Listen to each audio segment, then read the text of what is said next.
staged UFO attack on Earth. We have been preconditioned by all the media for the past couple of decades to slowly but surely start accepting the existence of aliens and UFOs.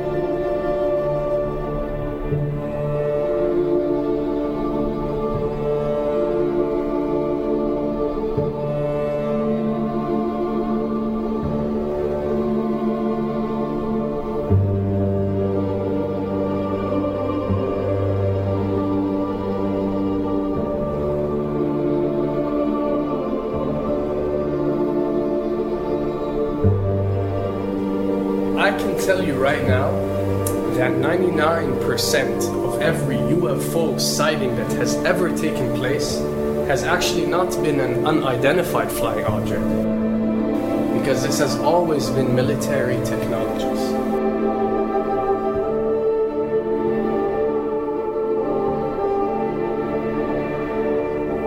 Another thing I'd like to point out is surveys and questionnaires. You know, we get surveys and questionnaires all the time, sent out by the state or by the government or by our rulers and our officials and so on and so forth. Do you really think that these ruling powers care about what you think? Do you really think that they're waiting to ask you and receive your answer before making a decision? What happens with these questionnaires is that they are released. For example, what country do you think the US should attack next? And if it yields back results like 70% of the US population believe Iran is the next country that should be attacked, this is actually a study conducted for the effectiveness of the media propaganda that they are using. So when they get such results, they look at it and they be like, all right, amazing. Our media propaganda is working. We are purposely trying to manipulate people to think that Iran should be the next one, and check out the survey results. We're doing a great job in propaganda. That's what it's all about. And if the results come back and they aren't up to par, so let's say 20% want war with Iran and 80% want actual peace, they say, okay, so now we have to go and rework our media propaganda and make it more effective so these percentages change. Why am I saying this? Because of the UFO phenomena. Since the 60s, the amount of people who believe in extraterrestrials have skyrocketed, and are only increasing day by day in our modern world. This only confirms the success and the plans that are taking place to first manipulate you to believe in UFOs, and second, to conduct a UFO attack that is going to force the whole world to unite to fight off this enemy and accept the New World Order. A former Canadian government official is warning we may be on the verge of intergalactic war, saying, quote, the Bush administration has finally agreed to let the military build a forward base on the moon, which will put them in a better position to keep track of the comings and goings of visitors from space, and to shoot at them if they so decide. I was introduced to the late Dr. Wernher von Braun in the U.S., the father of rocketry.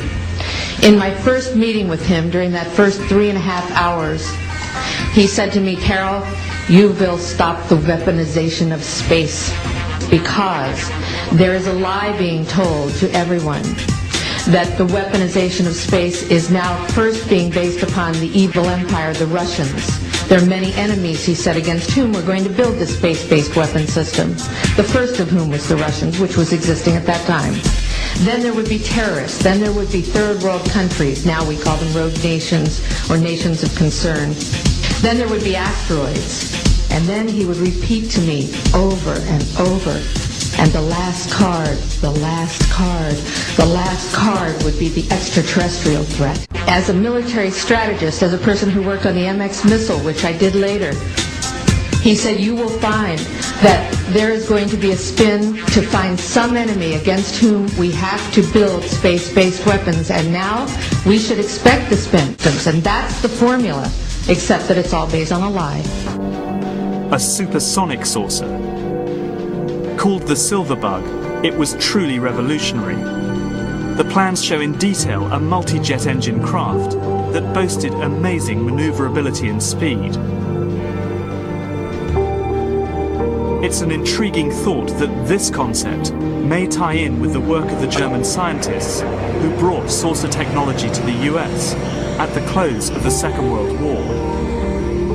What was needed were certain cover stories. What do you do when people are spotting aircraft and then telling reporters that they've seen something very unusual flying out of an airbase in Nevada? And frankly, this was the origin of a lot of the sightings that took place in the mid-50s, 1954, 55, 56, of unidentified flying objects, the UFOs. So the CIA was involved in encouraging people to believe that, yes, they saw UFOs, and the CIA and the military tried to be very helpful to reporters to get these stories out, to divert the attention of the country, and particularly the people in this region, about what they had actually seen. Mexican Air Force pilots capturing on videotape what are said to be 11, count them, 11 UFOs. The Mexican Air Force has released a video that some of you are going to find difficult to believe. A journalist says it shows images of UFOs tracking a Mexican military plane. So what's the truth about UFOs?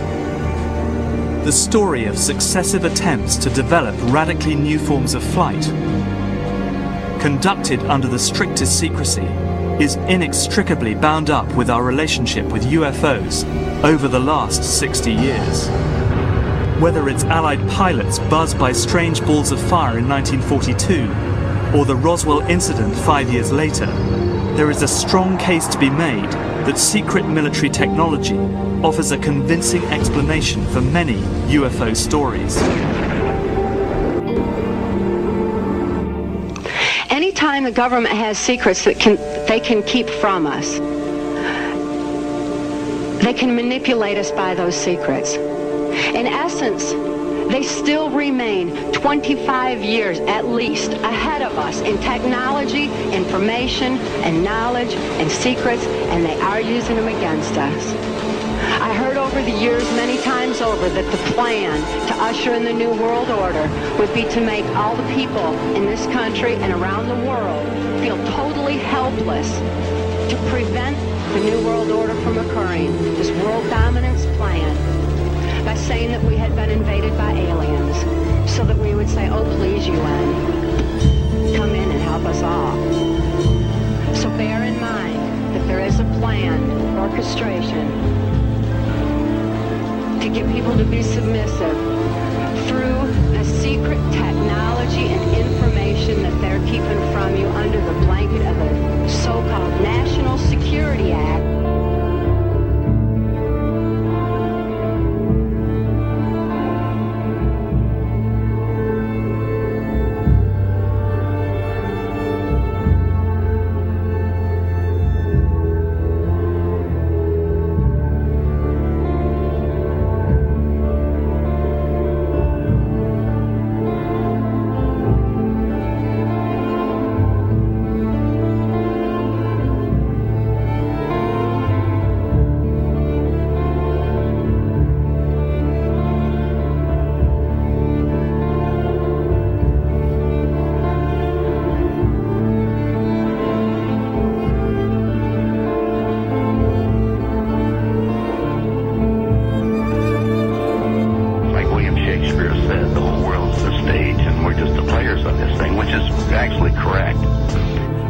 Perhaps we need some outside universal threat to make us recognize this common bound. I occasionally think how quickly our differences worldwide would vanish if we were facing an alien threat from outside this world.